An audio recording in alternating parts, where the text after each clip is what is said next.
What's up YouTube, this is Cody here with iPhoneHacks.com, and today I'm going to be showing you guys how to downgrade from iOS 7 down to 6.1.3 on your iPhone 4 using iFaith. Now there's going to be a few separate things that you need. Obviously you're going to need an iPhone 4 on iOS 7 or 7.0.2. So I'll just show you here that I have a device on 7.0. Alright, so you can see that. Now the next thing that you're going to want is iFaith, obviously. Now this is only going to work on Windows, so it's not going to work on Mac, but I'll put a link in the description below for you guys to download iFaith. Now the next thing that you want is the 6.1.3 IPSW for your iPhone 4. Now you can download this through iFaith if you want to do that, or if you want to already have it on your desktop like I do, then I'll put a link in the description below for you guys to download that as well. Alright, so the next thing that you need is iTunes 11.0. This whole process doesn't work on 11.1, which is probably what you have. So I'll put a link in the description below for you guys to download iTunes 11.0, and then all you need to do is uninstall iTunes 11.1 and install iTunes 11.0. Now the last thing that you need is your SSH blobs. Now you either have already saved this to your computer locally, or if you jailbroke on 6.1.3, then you're in luck because Cydia already saved those SSH blobs to its server automatically, so you already have them. Alright, so what we're going to do is open up iFaith. So we'll double click on that, just click OK. And now you have these four options right here. So the first one we're going to click on is show available SSH caches on server. And make sure your device is connected to your computer. And it says, would you like to use your newly connected device? Just click yes. Alright, so now you have three options here. What we want to click on is the third one, show a list of available SSH blobs on TSS server. So we'll click on that. And this is going to retrieve all the SSH blobs from Cydia as well as iFaith if you've gotten SSH blobs from there. Alright, so you can see here, this is what we want. You can see the ones with Cydia to the right of the IPSW is actually saved from Cydia, so I jailbroke on 6.1.3, and this is actually from one I saved from iFaith. So since most of you guys are going to be using the Cydia one, I'll just go ahead and use the Cydia one as well. So we're going to download the selected blobs, which is the first option here, and click on that. And we're just going to save it to our desktop and click OK.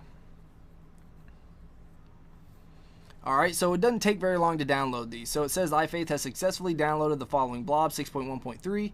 Click OK. And then here's another pop-up that it says it has successfully verified the following AP tickets. So just click OK again. Alright, so now we're just going to click no and we're going to X out of this. So here is the SSH blobs right there. Alright, so we're going to open up iFaith again. Click OK. And now we're going to click on build signed IPSW with blobs. So click on that. And now we're going to browse for SSH blobs. So these are the blobs that we just saved to our desktop.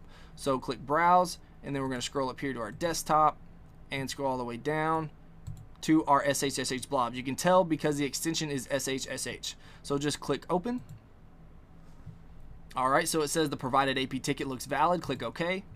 And now we're going to browse for an IPSW. You can download it here if you don't have it. If you do have it, then you're just going to browse and point straight to it. So I already have it on my desktop here, and here it is, 6.1.3.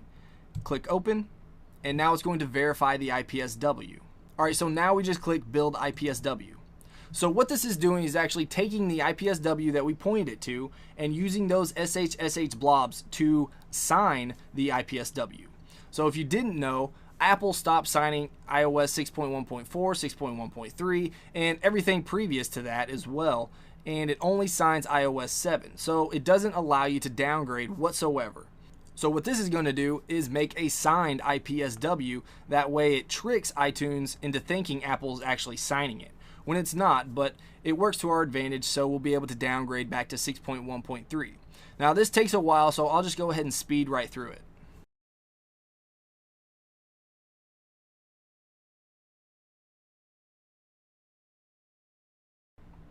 Alright, so now we have a pop-up that says iFaith has finished creating your custom signed IPSW. It's located on your desktop under the alias, and then it gives you the file name. Now before you can restore to this IPSW, please follow the on-screen instructions to enter a pwn DFU state. So just go ahead and click OK. And now we're going to grab our device and we're going to turn it off just by holding the power button here and slide to power off.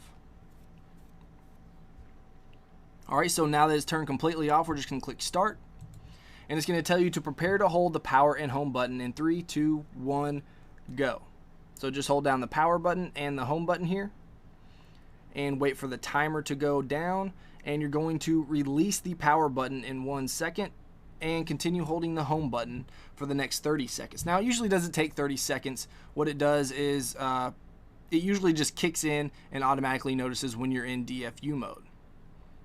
Alright, now it's running iReb, so it means that it's in DFU mode. Alright, so now your device is in a PWN DFU state. You may now launch iTunes and Shift plus restore to the custom signed IPSW located on your desktop. So perfect, click OK. We're going to X out of this, and here is the new IPSW that is signed. So what we're going to do is go ahead and open up iTunes.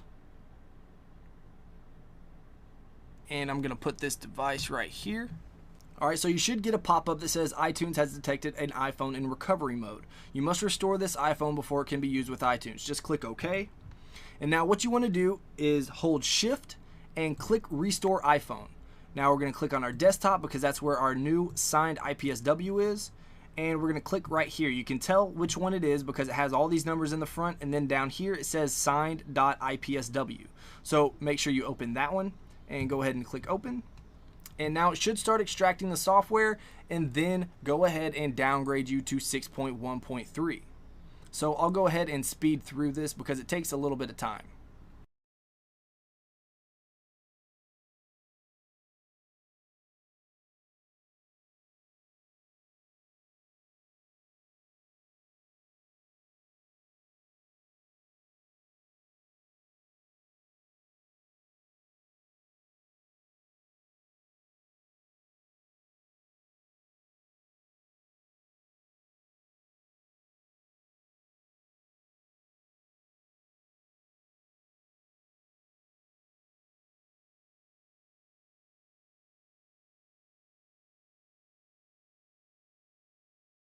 Alright guys, so there you have it. There is 6.1.3, and just to show you guys, we'll go into settings here, go to general, and down, oops, we'll go to about, and you can see 6.1.3 right there at the bottom. Alright, if you enjoyed this video, please hit that like button. If you want to see more of my videos, then go ahead and subscribe. Alright guys, until next time, this is Cody with iPhoneHacks.com.